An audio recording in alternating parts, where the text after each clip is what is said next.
Et on va commencer tout de suite par Star Wars, j'ai envie de dire, puisqu'il y a de la grosse actu sur la petite franchise de Disney, des leaks. Ça y est, on sait qui est Snoke. Non, pas du tout. Bref, c'est les news jingle. Alors, bien évidemment, on n'a pas le jingle. C'est l'émission. C'est l'indépendance. Voilà. C'est l'indépendance. On a les moyens de notre indépendance. Alors, parle-nous un petit peu de Star Wars. Ou est-ce que tu veux que je commence par Solo ? C'est toi qui dis. Alors, t'as besoin de temps, Moi, je vais commencer. Vas-y. On peut faire un ping-pong. La première information, c'est un leak. Attention, les leaks, tout ça. Et c'est un leak où, en fait, j'ai profondément honte au fin fond de mon cœur. Parce que, visiblement, le leak actuel contredit exactement tout ce que j'avais dit dans le leak précédent. Un peu comme si, en fait, voilà, il y a un leak iPhone passe sous Android et tu le relates et au final, ça s'avère faux.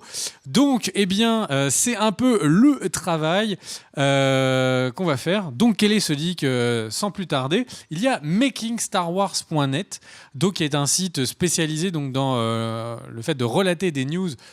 Mais non, c'est pas du tout cette mais image-là. qui est cette personne ? Ça, c'est le monsieur qui va jouer Han Solo. C'est lui qui m'avait enlevé quand j'étais enfant. Et donc, en fait, ça aurait été creepy comme révélation en live, tu sais. Bref, donc on était où ? On était makingstarwars.net a eh bien, visiblement eu des sources qui leur ont gazouillé à l'oreille et qui leur ont dit « Je vais essayer de vous le traduire avec un anglais complètement approximatif. » Et donc, quel est-il ? Eh bien, Snoke est pas si mécontent de la disparition de la base Starkiller, donc la grosse étoile noire remixée. En fait, visiblement, c'est pour lui une bonne chose. Qui était un simple plagiat de l'étoile noire. C'est le sujet de la soirée, en fait. Et donc, le truc, c'est que, globalement, l'ami Snoke, eh bien, en fait, est plutôt content de cette explosion. Alors, pas forcément de l'explosion de la base Starkiller, mais surtout, en fait, du fait que, eh bien, ça y est, les gens sont au courant. Ce ne sont plus des manigances. Ils ne sont plus en train d'agir dans l'ombre. Le First Order, eh bien, est présent. Et du coup, il est là pendant que les gens sur le chat disent que j'ai maigri. Non, c'est parce que j'ai une chemise qui est plus large que d'habitude. Mais et tu sais, les compliments, il faut savoir les accepter. Mais est-ce que c'est un compliment ? Mais oui. Ils me disent que je ressemble au Dallas Buyer Club. Donc, on en est où ? J'ai jamais réussi à le faire. Je suis désolé. On essaye, on est là. Mais pas tout à fait. Concentre-toi, tu peux le faire. Donc au final, Snoke est content que Starkiller ait explosé. Pourquoi ? Parce que tout simplement, ça lui permet que la galaxie sache que le First Order est présent, qui pèse dans le game. Traduction approximative, j'ai prévenu. Et du coup, eh bien, il va utiliser ça pour que chaque planète ait à choisir entre l'Ancienne République et le First Order. Et du coup, créer un vrai mouvement et essayer de reprendre les gens du côté de son donc nouvel empire. Qu'est-ce que... Oui, il est en phase de recrutement. Voilà, mais en tout cas, il veut forcer les gens au choix en disant « Nous, on a le pouvoir de faire exploser des planètes. Si vous ne choisissez pas nous, si vous allez... » Donc, il est concrètement en train d'essayer de devenir le nouvel empereur. Pourquoi est-ce que c'est intéressant ? Parce que en fait, ça sous-entend, il y a une grosse partie donc, du leak qui sous-entend que, eh bien, pour la première fois dans Star Wars, alors je ne sais pas à quel point ça c'est vrai, mais pour la première fois dans Star Wars, c'est pas un petit groupe de résistants qui s'en prend à un grand empire, comme on a eu dans Rogue One, ou comme on a dans un peu le Nouvel Espoir. C'est deux forces qui sont donc l'Ancienne République et le First Order, de puissance égale, qui vont s'affronter. Et donc, on peut imaginer des combats encore plus ouf, avec des vaisseaux spatiaux dans tous les sens, etc., etc. Parce que là, on n'a pas les rebelles qui sont en force réduite, où il ne reste plus que 3 personnes, etc., etc. Mais deux vraies forces. Et on peut imaginer que, du coup, le combat de l'un et de l'autre va durer beaucoup plus de temps, et donc pas seulement sur l'épisode 2, mais pas que sur l'épisode 8 du coup, mais sur l'épisode 8 puis l'épisode 9, et en fait donc ça contredit complètement ce que je vous avais dit la dernière fois, qui était les rebelles, la Nouvelle République se fait éclater pendant les 2 films, et on commence avec la Nouvelle République qui se fait appeler les rebelles. Ouais, mais c'est J'ai intéressant ça. galéré à faire cette Non, partie-là. moi, je trouve, ouais, vraiment, je suis très fier de toi. Est-ce que tu voulais nous parler aussi d'une théorie développée par un YouTuber Alors, américain tout à des fait. États-Unis d'Amérique? Alors, tout à fait, c'est la première fois que j'entends une théorie. Alors, il y a beaucoup de vidéos, mais qui est Snoke? Oui. En fait, c'est le fils de son père. De je. Attendez, est-ce que si je vous dis je tue et mon père, ça vous fait penser à un YouTuber qui dit n'importe quoi sur Star Wars? Moi, ça me fait penser à quelqu'un. Qui? Moi? Mais enfin, J'ai bref. jamais rien dit de Je- faux sur Star Wars. Tu nous as fait la théorie que Rey. Était la réincarnation d'Anakin, Enfin, bref. et que Luke lui répondait quand elle lui Je dit qui tue es-tu, et mon père. et Luke se retourne et lui dit non, tu es mon père. Non, Arrête. non, Et non, là, c'est franchement, pas la citation. ça serait C'est ouf pas de la chez citation. Arnaque. Mais bref, Bon, moi c'est ma enfin, théorie bref. préférée. Et donc, du coup, il y a eu des milliers de vidéos sur mais en fait, Snoke, c'est le papa de Rey. Mais enfin, bref, dans les faits, on n'en savait rien. Et là, pour la première fois, il y a une théorie que je trouve particulièrement réaliste. Donc, qui est. Alors, ma chère Danielle, j'ai mis l'image à droite du filet. Si tu mets le filet en plein écran et que tu vas sur la droite, tu découvriras une image magique. Mais on parle beaucoup de filets, c'est notre côté un peu marin pêcheur. Et donc en fait, il y a c'est une chaîne YouTube qui s'appelle Star Wars Theory. Donc comme toutes les théories sur Star Wars, toutes les 2 semaines, il fait une nouvelle théorie. Mais là, pour la première fois, qui se contredit, sinon ce serait pas marrant. Et pour la première fois, donc il y en a une qui s'appelle Snoke is Gallius Rax. Et pour la première fois, je pense qu'il a mis le doigt au fin fond du mystère, au milieu du fondement, comme certains disent. Et alors, quelle est cette théorie? Je vous la résume. Je vous invite à vraiment aller voir sa vidéo, parce qu'il en a tout le mérite. Qu'est-ce qui te fait marrer? Il y a Elodella Lotro qui dit je suis vegan, s'il vous plaît, ne parlez pas de filet. D'accord. Et eh bien, en fait, quelle est sa théorie? Il y a une série de livres qui sont apparus. Est-ce que tu les vois, ma chère Danielle? Si tu mets, va sur la droite du conducteur. Prends le conducteur et tu vas juste à droite et tu découvriras l'image. Donc il y a une série de 3 livres qui sont sortis il n'y a pas longtemps, donc sur différents moments de Star Wars entre les films, donc qui sont des livres canons, donc dans l'univers de Star Wars édités par Disney. Et en fait, donc ces 3 livres développent donc des choses qui sont avant, après le Nouvel Espoir, avant, après l'Empire contre-attaque, etc., etc. Et donc pourquoi est-ce qu'on parle de ça? Eh bien, pendant que Daniel... Ah, c'est bon. Voilà, donc les 3 livres. Donc le Aftermath, Life, Bet et enfin bref, donc c'est les 3 couvertures des 3 bouquins que vous voyez. Et donc dans ces 3 livres, on voit très régulièrement un personnage qui s'appelle Gallius Rax, qui est quelqu'un qui est un petit enfant qui est perdu sur la planète Jakku, comme par hasard, la planète de Rey, et qui en fait arrive à s'infiltrer dans un vaisseau de l'Empire parce qu'il veut à tout prix s'échapper de la planète Jakku. Et en fait, manque de bol pour lui, c'est la planète de l'Empereur. Et l'Empereur. Et donc les livres sont obscurs. Les livres ne disent pas c'est Snoke. Mais en fait, les livres disent que du coup l'Empereur prend l'enfant de Gallius. côté. Attention, nous ne parlons pas de trucs malsains. Il prend Gallius à part. Oui. Et en fait, il lui dit qu'il a un grand destin, qu'il va se passer plein de choses. Il lui donne des missions. Il lui parle d'opéra. Donc on peut voir un lien avec la scène de l'opéra et au moment où Palpatine veut faire passer du côté obscur l'ami Vador. Et donc au final, il y a plein de petits liens, plein de petits indices tout du long des livres qui sont disséminés. Et à chaque fois, il y a des trucs qui arrivent à Gallius Rax qui arrivent à Anakin. Donc, ça laisse, tu vois, des trucs en place. Oui, il tombe amoureux de Nathalie Portman comme à peu près tout le monde. Rien d'étonnant là-dedans. Jusque-là, on est bon. En tout cas, voilà, je ne veux pas trop vous dévoiler parce que on est dans l'émission live, donc je ne veux pas spoiler tout le monde dans le chat. Mais si vous avez vraiment envie de savoir qui est Snoke, je pense que cette vidéo, Star Wars Theory, que c'est Gallius Rax, il a bien raison. Pendant que Daniel nous dit oui. Quoi? Tu vas les lire? Alors que quelqu'un sur le chat dit que Gallius Rax serait potentiellement mort dans le prochain tome.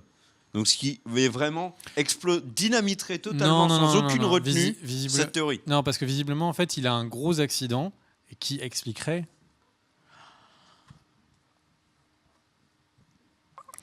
Et donc, tu voulais parler de Star Wars aussi? Oui, moi je vais vous parler de Han Solo. Alors, si vous voulez des infos sur l'histoire de Han Solo, j'en ai aucune. Je préfère vous prévenir. Moi, je voulais plutôt faire un point sur le casting de C'est ce un Han beau Solo. gosse un peu bandit. Est-ce que tu peux remonter un petit peu? Puisqu'il y a un spin-off de Han Solo, parti voilà, que je puisse voir ma news, pour éviter ce genre de blanc, par exemple. Mais non, mais de mon côté. Et je n'y arrive pas, mon cher Kerr. Mais enfin. Mes meubles, enfin. Oui, voilà, ça y est, j'ai trouvé. Donc Han Solo, c'est le nouveau spin-off. Vous savez qu'il y a eu donc il y a un Star Wars chaque année. Une année sur deux, c'est la trilogie. Enfin, là, les trilogies, bien évidemment. Le 9, le 8, le 7, le 8, le 9, puis ensuite il y aura le 10, 11, 12. Oui, ça n'a pas été officialisé, je vous l'affirme, j'ai mes sources. Et il y a également un spin-off. Le premier, c'était Rogue One. Il y en aura peut-être un sur Boba Fett, on n'a pas encore d'infos là-dessus. C'est une des rumeurs. Il y en aura peut-être un sur Obi-Wan, c'est également une des rumeurs. Et ce qui est sûr, c'est que celui de 2018, qui sortira en mai pour fêter l'anniversaire de Star Wars, le tout premier, c'est sur Han Solo jeune.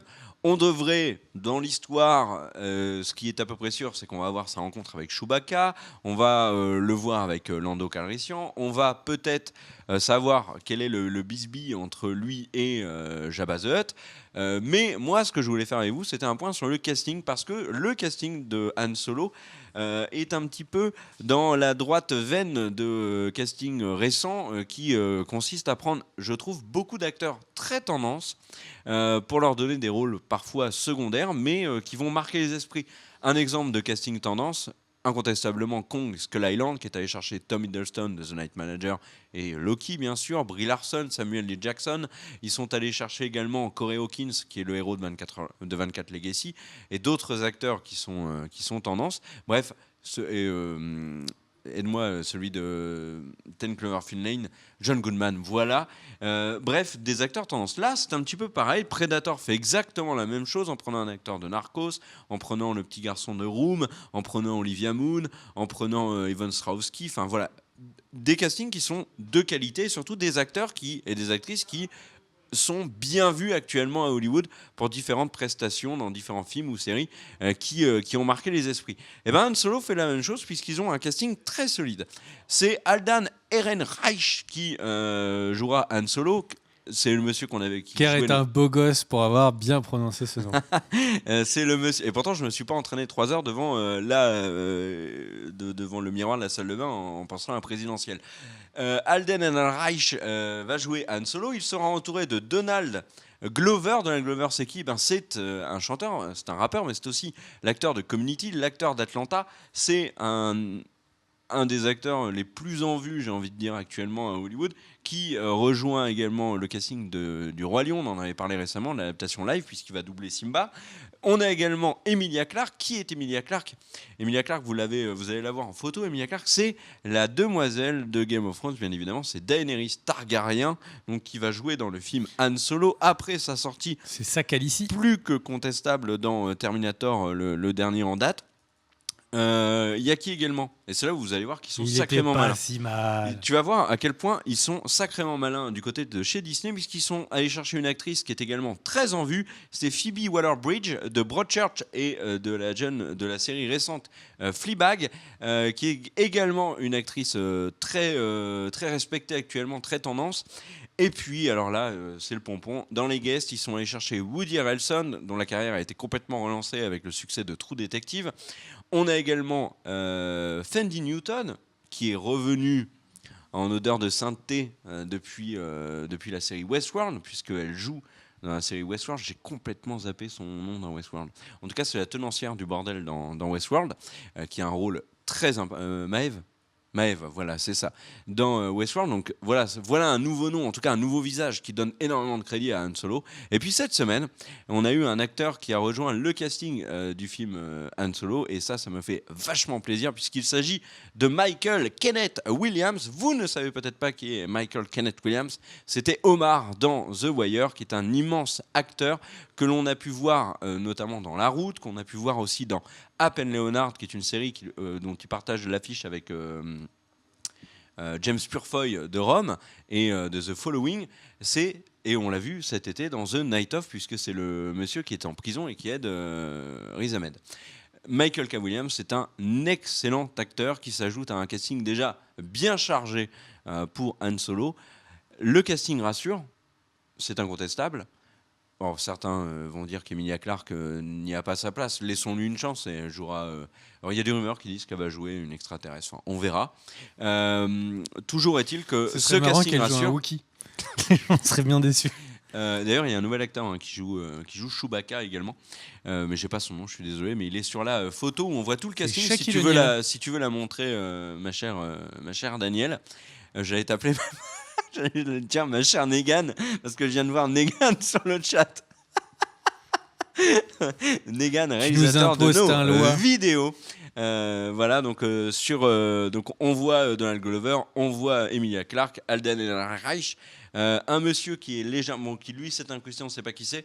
Il y a Woody Harrelson qui visiblement a été prévenu à la toute dernière seconde qu'il fallait prendre la photo pour l'envoyer à toute la presse internationale.